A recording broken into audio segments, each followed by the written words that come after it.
Hello, everybody, and welcome to Reviews That Don't Matter with Jessica Hitt. My name is Jessica Hitt. On today's episode, you know I have been on an HBO binge because obviously Game of Thrones is back on season 7 finally. Also, watch Westworld, so if you haven't seen those reviews, please check those out. I liked them quite a bit. I love Westworld. So today, if you read the title, which of course you did because you clicked on the video, it is Big Little Lies. Came out a couple months ago, several months ago actually. Big hit, kind of wanted to see it, wasn't sure if I'd like it, and oh man, did I love it. Now let's start with the cast of this show. I love Reese Witherspoon. I've loved her since, of course, Legally Blonde, which I've done a review on.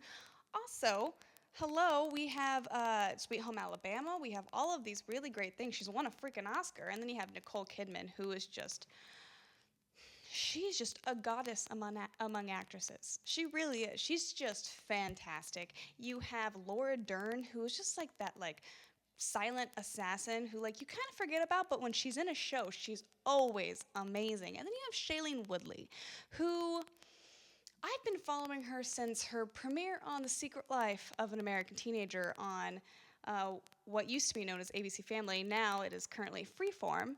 And while I watched that first season, it was quite possibly one of the worst shows I've ever watched. It's really bad, and the acting in that show is bad. She was terrible in that, so I was like, ooh, not so good.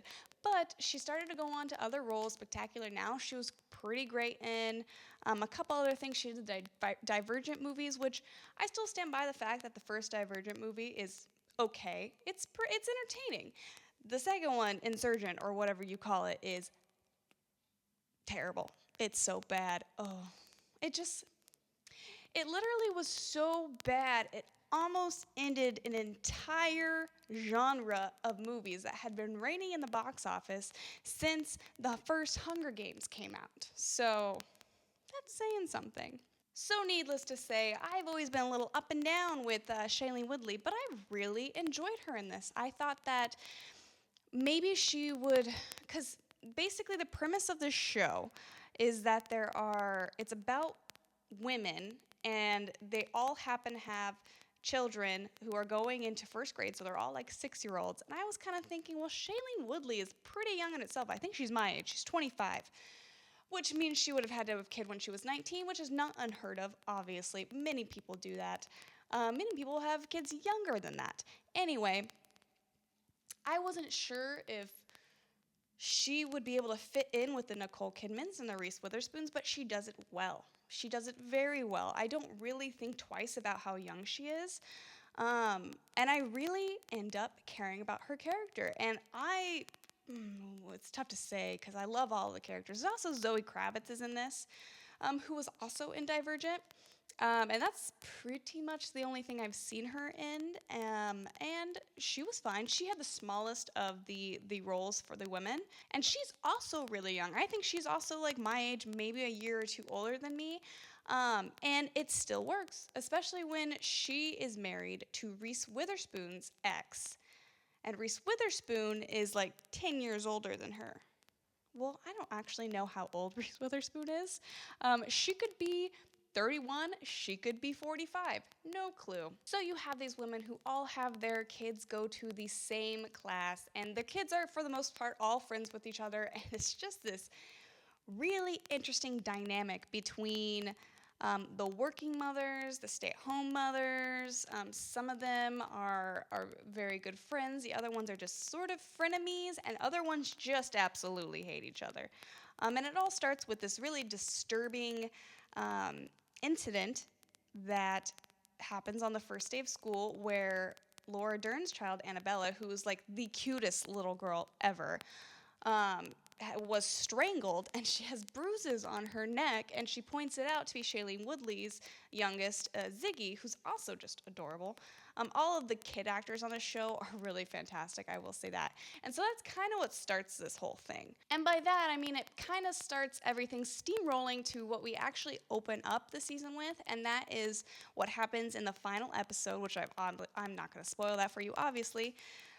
But it's a major event where someone dies. We know that. Someone is dead, and it involves these women, and the entire series is almost kind of not narrated, but commented, there's like commentators on the whole season of all of these little like really minor characters that you don't even necessarily remember their names, but they're like the bitchy mom that's friends with Laura Dern's character, or the school principal, or that random person that you always see in the background. And it's just like these really interesting comments that shows how other people view these women and their fights and how they deal with their marriages, because it's not also just the women.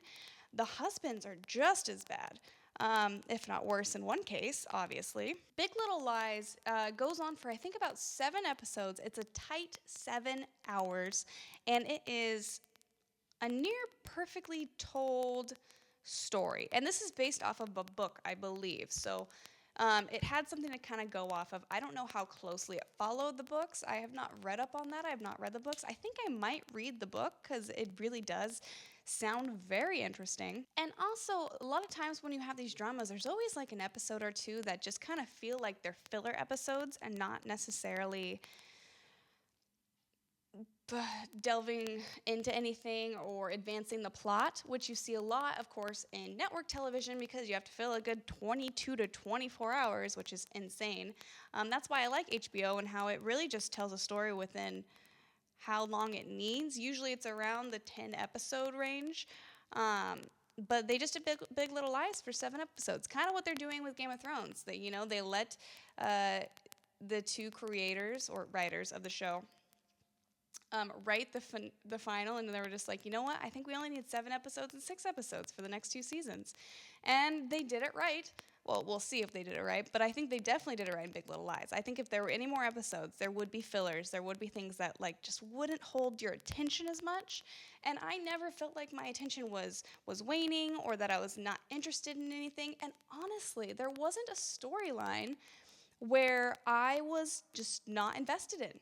I loved it all. I loved everything from Reese Witherspoon hating Zoe Kravitz's Bonnie, or not Bonnie, Abby. I think is her name. No, it's Bonnie. Yeah. Abby's the girl, the kid of them. Anyway, I love that. I love Reese Witherspoon and Laura kind of fighting. I loved seeing the stuff with Nicole Kidman and Alexander Skarsgård. I loved everything with the children. I liked Shailene Woodley's whole entire arc. There was nothing that disinterested me in anything.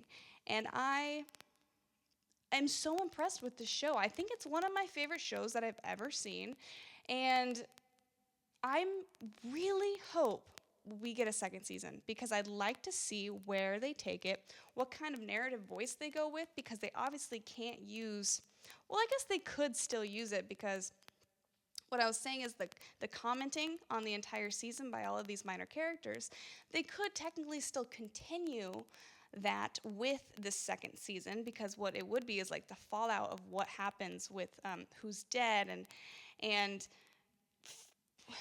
even though they all agree on the story, the person who is investigating it, the investigator, knows something's wrong with what they're saying.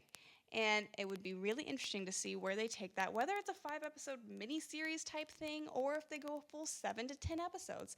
I would be fine. And I was one of those people that when I heard they were talking about a season 2, I was a little bummed out.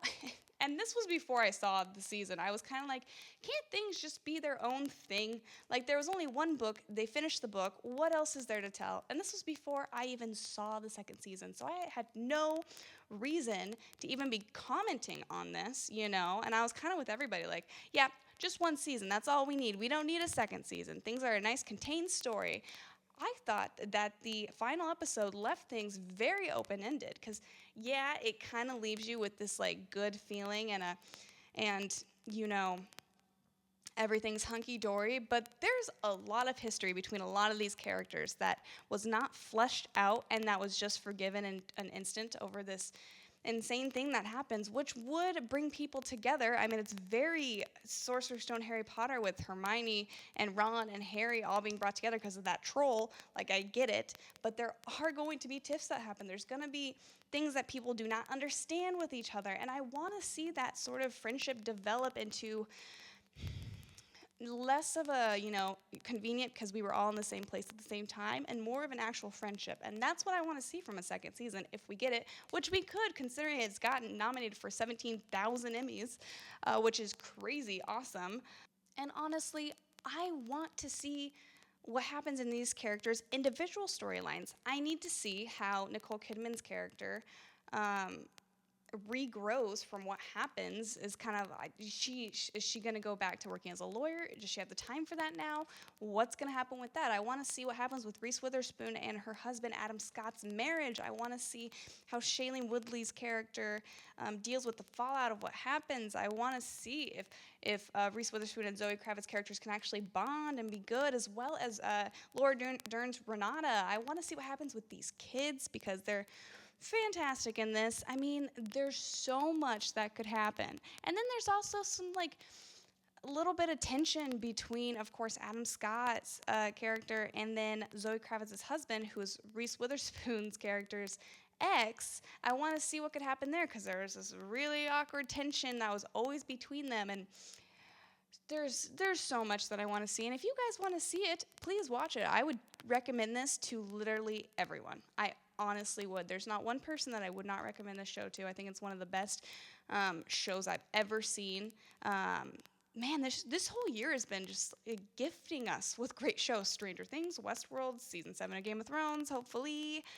The first episode was great, so if you guys like this review, give it a thumbs up. Comment down below. What did you guys think about Big Little Lies? Or what are you guys looking forward to finding out in Big Little Lies? Did this review turn you onto the show? I don't know. Probably not. Anyway, also subscribe. I put out videos Monday, Wednesday, Friday. Every Monday I'm talking Game of Thrones. And yeah, that's about it. So I will see you on Friday where I am going to be talking either Valerian or Dunkirk. Really just depends on which one I decide to put up. I'm seeing both of them tomorrow. So yeah, bye.